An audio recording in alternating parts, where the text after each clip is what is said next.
지난 역사를 통해 현재를 돌아보는 역사 평행이론.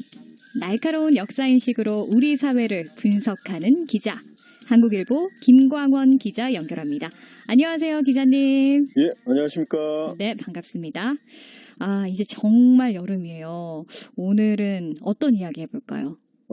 여름이면 단골로 찾아오는 기사가 하나 있습니다. 네. 바로 낙동강 녹조죠. 이 그렇죠. 환경단체에서는 어김없이 이제 또 수문 개방을 주장하고 있습니다. 해마다 반복되는 문제죠. 예, 그 모 방송국 기자가 몇 해 전에 한 사업가하고 이런 대화를 나눈 적이 있다 그래요. 그 사업가가 볼을 빨리 철거해야 된다는 보도를 자주 해주십시오. 이러더랍니다. 그래서 왜 그러시냐고 그냥 물었더니만 그 사람이 솔직하게 철거 공사를 해야 우리가 그걸로 먹고 살지요. 이랬답니다. 참 너무 이익만 주는 사람이네요. 그렇죠. 그리고 저는 이제 무조건하고 강을 원래대로 복원해야 한다는 주장을 접할 때마다 이분들은 자연을 완벽한 존재로 여기는 게 아닐까 하는 생각이 듭니다. 물론 인간이 자연을 침해하는 건 최소화해야 합니다. 그러나 자연이 완벽하다는 생각 혹은 있는 그대로 놔둬도 온전하다는 생각은 찬성하기 힘들죠.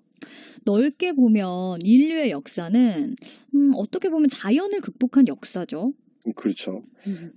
고려 사람 이규보가 어떤 면에서 자연주의자입니다.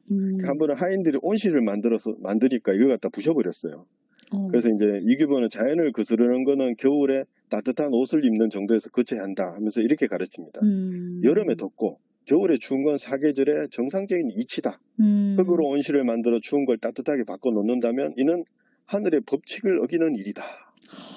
아니, 하인들 입장에서는 좀 싫었을 것 같아요. 너무 야속했을 것 같은데요. 갑질이죠.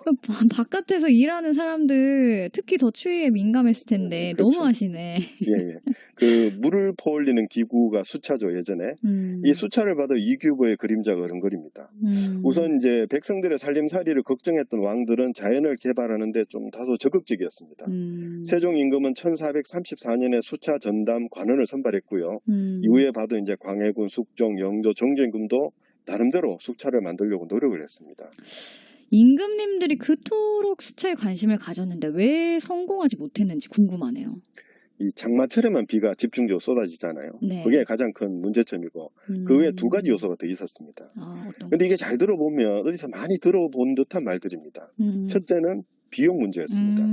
제작 비용과 그걸 만드는데 투입되는 인력이 과하다 이런 지적이 쏟아졌거든요. 그리고 이제 농가밭 중에서 논의 비율을 높여서 백성의 삶의 질을 높이고자 하는 왕의 마음이 이 비용 때문에 외면당한 거죠. 우리가 잘 이제 간과하는데요. 농가밭 밭 중에서 논의 비율이 50%를 넘긴 건 1919년이었습니다. 그렇군요. 예, 조선시대는 20%밖에 안 됐어요. 이게 물 부족 때문에 그랬습니다. 그렇군요. 이 투입되는 비용과 노력에 비해서 얻을 수 있는 성과도 분명히 있었네요. 그렇죠. 분명히 이제 소득이 있었죠. 그렇게 하면. 이 두 번째 요소는 뭐냐면 유학자들의 사고방식이었습니다. 이 사람들이 이렇게 생각했어요. 위에서 아래로 흘러가는 것이 물의 자연적인 성질이다. 이를 반대로 만들려는 것은 좋지 못하다. 그러니까 자연이 스스로 완벽하다는 생각으로 비칠 만한 사고를 가지고 있었던 거죠. 수차가 발달하지 못한 두 가지 요소를 보니까 좀 기시감이 느껴지기도 하는데 여론과 어떤 사고의 패턴이 좀 어디서 많이 보는 듯한 그런 느낌이 들어요. 그 수차가 자연의 도에 역행한다 하는 유학자들 사고는 지금도 이어져 내려오고 있습니다. 조금 거칠게 말하면 자연은 스스로 완벽하다는 거죠. 그러나 자연을 있는 그대로 보면 그렇게 완벽하지도 또 자유롭지도 않습니다. 그러니까 자유로운 것 같지만 맹수처럼 이빨을 숨기고 있어요. 그러니까 19세기에 멜서스라는 학자가 있었습니다.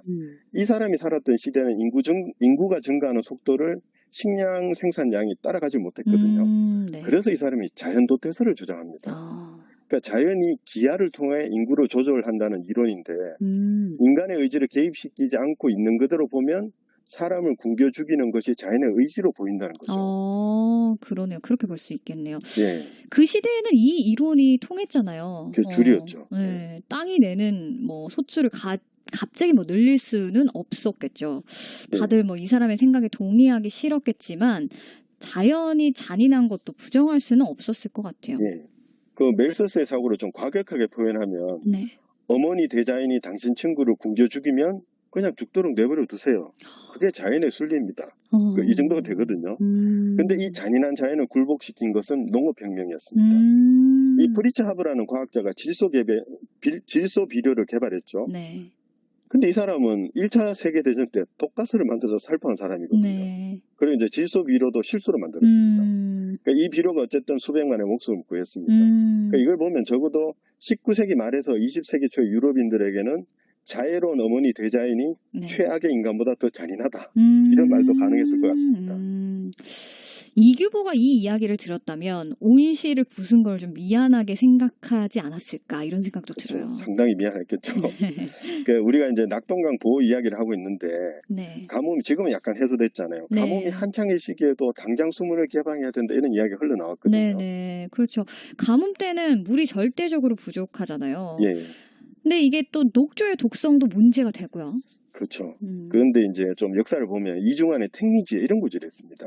이제 풍수질인데요. 네. 물은 구불구불하게 유유히 흘러드는 것이 좋고 네. 일직선으로 활을 쏘는 것처럼 흘려들면 좋지 않다. 이게 뭐냐면 강이 구불구불하면 물이 땅으로 스며들면서 느리게 흐르죠. 네. 활을 쏘는 것처럼 흐르면 강의 수위가 금세 낮아집니다. 물이 빠져나가 버리죠. 강에 물이 없으면 지하수가 줄어듭니다. 옛날 같으면 우물도 마르겠죠. 저는 낙동강 주변의 상황도 마찬가지일 것이다 이렇게 생각합니다. 그러니까 눈에 보이는 게 전부가 아니다라는 말이 좀 어울리는 상황이네요. 그렇죠. 땅밑 상황도 있는 거죠. 이 자연에는 위대하고 자애로운 면이 있지만 그와 비슷한 수준으로 파괴적인 면모도 있습니다. 그래서 현상을 제대로 파악하는 게 중요하다고 생각합니다. 네. 뭐 자연주의든 뭐든 이상주의적 사고를 가지고 현실을 대하면 늘 좀 급진적인 주장을 가지게 돼 있어요.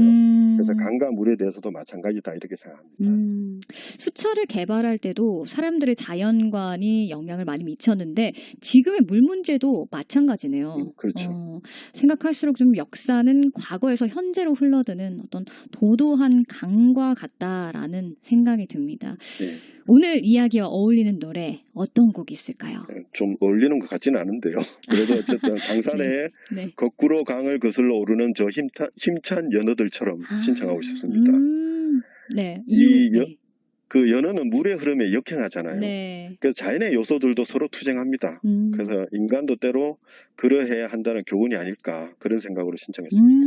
좋습니다. 강산에 거꾸로 강을 거슬러 오르는 저 힘찬 연어들처럼 들으면서 인사 나누겠습니다. 오늘 소식 감사드립니다. 네, 감사합니다. 지금까지 한국일보 김광원 기자가 전해준 역사 평행 이론이었습니다.